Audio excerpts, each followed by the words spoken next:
บทสวดระลึกถึงพระสงฆ์สุปฏิปันโนภควโตสาวกสังโฆ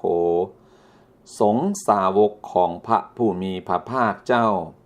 เป็นผู้ปฏิบัติดีแล้วอุสุปฏิปันโนภควโตสาวกสังโฆสงฆ์สาวกของพระผู้มีพระภาคเจ้าเป็นผู้ปฏิบัติตรงแล้วญาญปฏิปันโนภควโตสาวกสังโฆ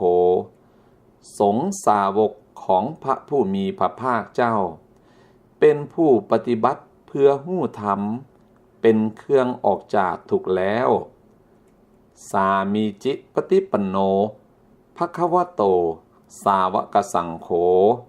สงฆ์สาวกของพระผู้มีพระภาคเจ้าเป็นผู้ปฏิบัติสมควรแล้วยะทิทังได้แก่บุคคลเหล่านี้คือจัตตาริปุริสยุคานิอัฏฐปุริสปุคลาคู่แห่งบุรุษ4 คู่นับเฮียงตัวได้8 บุรุษ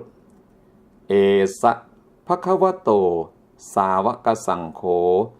นั่นแหละคือสงฆ์สาวกของพระผู้มีพระภาคเจ้าอาหุเนยโยเป็นทรงควรแก่สักการะที่เขานำมาบูชาปาหุเนยโยเป็นทรงควรแก่สักการะที่เขาจัดไว้ต้อนรับทักขิเนยโยเป็นทรงควรรับทักษิณาทานอัญสลีกรณิโยเป็นทรงที่บุคคลทั่วไปจะพึงทำอัญสลีอนุตตรังปุญญเขตัง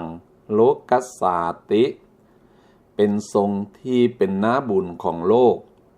บ่มีนาบุญอื่นยิ่งกว่าดังนี้